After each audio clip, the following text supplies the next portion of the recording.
Hello students, आज हम class 11 chemistry में सेफ ऑफ ऑर्बिटल्स को डिस्कस करेंगे और आज मेन रूप से जो है एस ऑर्बिटल को डिस्कस किया जाएगा। तो अगर आप लोग हमारे यूट्यूब चैनल पे नए हों तो चैनल को सब्सक्राइब कर लें और वीडियो को ज़्यादा से ज़्यादा शेयर करें। तो आइए हम अपना आज का वीडियो शुरू करते हैं। तो देखो, shapes of orbitals, shape of S orbital. Shape of S orbital में नंबर 1 है S orbital is spherical in shape. जो एस ऑर्बिटल है वो कैसा है शेप में? तो एस ऑर्बिटल शेप में स्फेयर की तरह है। स्फेयर का मतलब जैसे गेंद होती है, जैसे ये हम गेंद दिखाएं आप लोगों को तो ये एक क्या है? स्फेयर है। तो जो एस ऑर्बिटल है इसी तरह स्फेरिकल शेप का होता है। ठीक, जैसे ये बॉल हो गई या टेनिस की बॉल हो गई या फुटबॉल हो गया, ये सब क्या है? स्फेयर है। तो एस ऑर्बिटल इसी स्फेयर के शेप का होता है। अब उसके बाद जो है नंबर 2 है कि the probability distribution curve graph between psi square and r for 1s and 2s orbital are given below. ये जो है ग्राफ दिया गया है किसके लिए? 1s ऑर्बिटल के लिए ये ग्राफ और 2s ऑर्बिटल के लिए ये ग्राफ।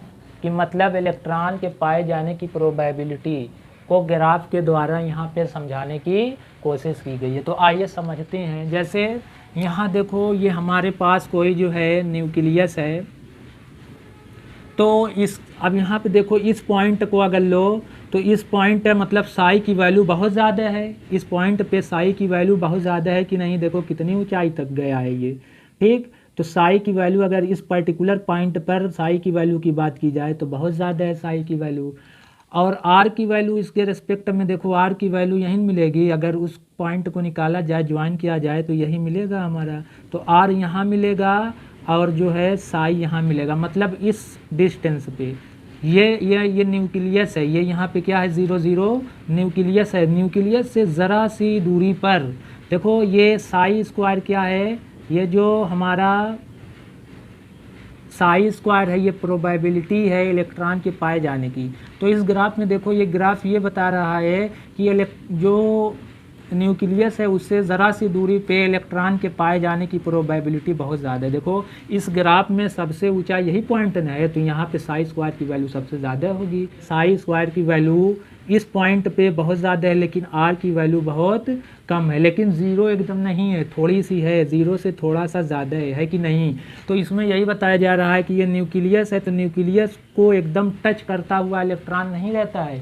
वो इलेक्ट्रॉन जो होता है वो न्यूक्लियस से ज़रा सी दूरी पर, मान लो हमने ये बाउंड्री बना दी। ठीक, अब इस बाउंड्री के अंदर इलेक्ट्रॉन नहीं पाया जाएगा। अब पाया कहाँ जाएगा? इस बाउंड्री के बाहर, और जो है स्फेरिकल शेप में पाया जाएगा। ठीक,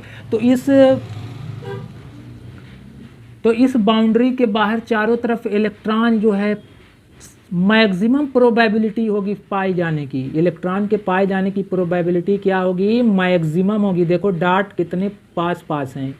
ठीक, तो यहाँ पे इलेक्ट्रॉन के पाए जाने की प्रोबेबिलिटी मैक्सिमम होगी। अब इससे थोड़ा सा और दूरी बढ़ेगी तो प्रोबेबिलिटी तो थोड़ी सी कम होगी। देखो डॉट दूर दूर हम बना रहे हैं। ठीक, मतलब ये एक ही इलेक्ट्रॉन है, यहाँ पाया जा सकता है। जहाँ जहाँ डॉट बना रहे हैं वहाँ इलेक्ट्रॉन मिल सकता है। प्रोबेबिलिटी है, संभावना है कि मिल जाए। ठीक, और उसके बाद अगर थोड़ा सा और ऊपर जाएं तो डेंसिटी और कम होगी, मतलब प्रोबेबिलिटी और कम हो जाएगी इलेक्ट्रॉन के पाए जाने की। ठीक, तो यही जो है ये ग्राफ यही बता रहा है। देखो जैसे जैसे न्यूक्लियस से दूर जा रहे हैं, ये न्यूक्लियस से दूरी है, तो न्यूक्लियस से जैसे जैसे हम दूर जा रहे हैं तो देखो ग्राफ वैसे वैसे नीचे आ रहा है। मतलब अगर हम इस पॉइंट की बात करें तो इस पॉइंट को इससे मिलाओ, देखो यहाँ और इधर यहाँ मिलाओ तो देखो प्रोबेबिलिटी वाले एक्सिस से कितना बहुत कम दूरी पर है। इसके रिस्पेक्ट में देखो ये कितनी दूरी पर है? बहुत ज़्यादा दूरी पर है, और ये बहुत कम दूरी पर है। तो एटम में न्यूक्लियस के एकदम सटा हुआ इलेक्ट्रॉन नहीं पाया जाता, उससे ज़रा सी दूरी पर इलेक्ट्रॉन के पाए जाने की प्रोबेबिलिटी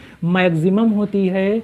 और जैसे जैसे ये दूरी बढ़ती जाती है, जैसे और दूर जाएं तो प्रोबेबिलिटी और कम होगी। समझ में आ रही है? तो जैसे जैसे ये दूरी बढ़ती जाती है इलेक्ट्रॉन के पाए जाने की प्रोबेबिलिटी कम होती जाती है। उसी चीज़ को कहा जाता है चार्ज क्लाउड रिप्रेजेंटेशन। तो देखो उसका चार्ज क्लाउड रिप्रेजेंटेशन अगर हम करेंगे तो ऐसा ही आएगा कि न्यूक्लियस के एकदम जस्ट बाद इलेक्ट्रॉन नहीं पाया जाएगा, थोड़ा सा दूरी पे देखो इलेक्ट्रॉन के पाए जाने की प्रोबेबिलिटी मैक्सिमम है। देखो देखो डार्ट कितनी पास पास है कि नहीं, ये डार्ट बहुत पास पास है। लेकिन देखो जैसे जैसे दूर बढ़ रहे हो न्यूक्लियस से, ये डार्ट देखो धीरे धीरे दूर होते जा रहे हैं कि नहीं होते जा रहे हैं। देखो डार्ट दूर होते जा रहे हैं, मतलब जैसे जैसे न्यूक्लियस से दूर जाते जाओगे इलेक्ट्रॉन के पाए जाने की प्रोबेबिलिटी जो है कम होती जाएगी, और न्यूक्लियस से ज़रा सी दूरी पे इलेक्ट्रॉन के पाए जाने की प्रोबेबिलिटी बहुत ज़्यादा होती है। अब ये ग्राफ समझ में आ गया होगा।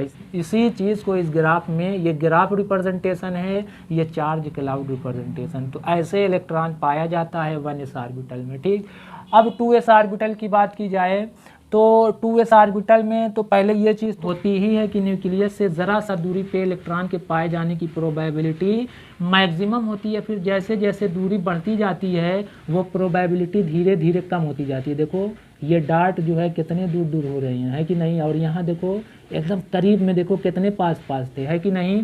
अब इसके बाद फिर क्या होता है, प्रोबेबिलिटी ज़ीरो हो जाती है। जैसे ये रीजन देखें जहाँ हमारा फिंगर है, ये रीजन, ये अगर ऐसे देखें तो इस रीजन में कोई डार्ट नहीं है, मतलब यहाँ पे इलेक्ट्रॉन पाया नहीं जा सकता, प्रोबेबिलिटी ज़ीरो है। फिर थोड़ा सा दूरी पर बढ़ते हैं तो फिर प्रोबेबिलिटी जो है शुरू हो जाती है इलेक्ट्रॉन के पाए जाने की, तो थोड़ा सा प्रोबेबिलिटी आ जाती है। फिर जैसे थोड़ा और दूरी बढ़ती है तो इलेक्ट्रॉन के पाए जाने की प्रोबेबिलिटी थोड़ा सा और बढ़ती है। फिर थोड़ा और दूरी बढ़ेगी तो देखो इलेक्ट्रॉन के पाए जाने की प्रोबेबिलिटी बहुत ज़्यादा हो जाएगी। देखो यहाँ पे इलेक्ट्रॉन कितने पास पास हैं, मतलब यहाँ पे इलेक्ट्रॉन के पाए जाने की प्रोबेबिलिटी मैक्सिमम है। फिर उसके बाद यहाँ जो इलेक्ट्रॉन के पाए जाने की प्रोबेबिलिटी मैक्सिमम है, इससे थोड़ा सा दूरी पर और बढ़ेंगे तो प्रोबेबिलिटी कम होती जाएगी। फिर धीरे धीरे दूरी बढ़ने पर देखो ये प्रोबेबिलिटी धीरे धीरे कम होती जाएगी।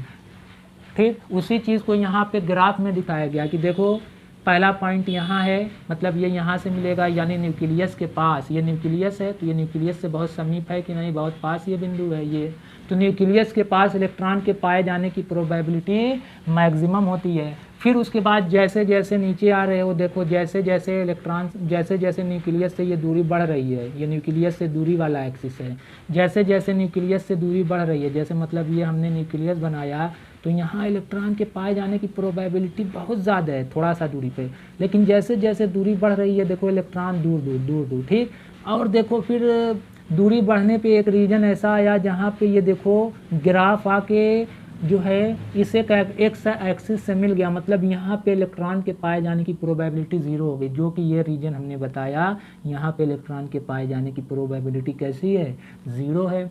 उसके बाद फिर प्रोबेबिलिटी बढ़ी, देखो जैसे थोड़ा और दूर गए, अगर इस पॉइंट की बात करें तो थोड़ा दूरी बढ़ी इससे आर की, तो प्रोबेबिलिटी फिर इंक्रीज़ हुई, तो देखो वही जो है डार्ट जो है थोड़ा दूर दूर दिखने लगे। फिर थोड़ा और दूर बढ़ने पर देखो प्रोबेबिलिटी बढ़ गई, देखो ये जो है यहाँ पे डार्ट बहुत करीब करीब डार्ट हो गए। फिर जो है ये मैक्सिमम वैल्यू तक पहुँचा, मतलब यहाँ तक ये जो है प्रोबेबिलिटी मैक्सिमम हुई पाए जाने की।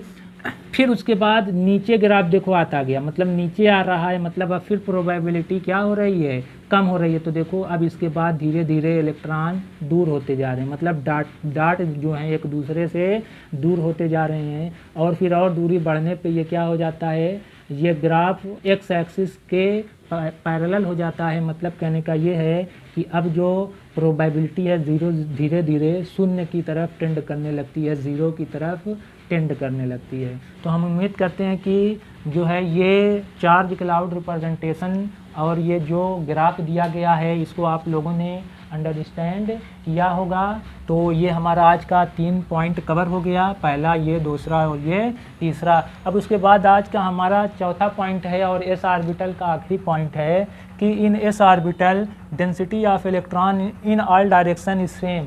तो स्फीयर जो है चारों दिशाओं में समान रूप से फैला होता है, जितनी जगह घेरेगा ये चारों दिशाओं में घेरेगा। ऐसा नहीं है कि एक्स एक्सिस में ज़्यादा घेर ले और वाई एक्सिस में कम घेर ले, ऐसा नहीं है। तो वही कहा जा रहा है यहाँ पे कि जो एस ऑर्बिटल है वो क्योंकि स्फेरिकल होता है, इसलिए स्फेयर में हर स्फेयर जो होता है वो डायरेक्शनल नहीं होता। डायरेक्शनल का मतलब किसी एक डायरेक्शन में वो फैला नहीं होता, चारों दिशाओं में फैला होता है। इसीलिए एस ऑर्बिटल को नॉन डायरेक्शनल ऑर्बिटल भी कहा जाता है, क्योंकि कोई एक पार्टिकुलर डायरेक्शन में न होके चारों दिशाओं में चारों डायरेक्शन में फैला हुआ रहता है। ठीक, तो एस ऑर्बिटल को जो है नॉन डायरेक्शनल ऑर्बिटल भी कहा जाता है। ठीक है, तो आज जो है इस ऑर्बिटल के बारे में जो कुछ भी चीज़ें थी हमने आप लोगों को बता दिया। तो हम अपना आज का वीडियो यहीं पे एंड करते हैं। अब हम अगले वीडियो में पी ऑर्बिटल के बारे में डिस्कस करेंगे। तो तब तक पढ़ाई करते रहें। All the very best.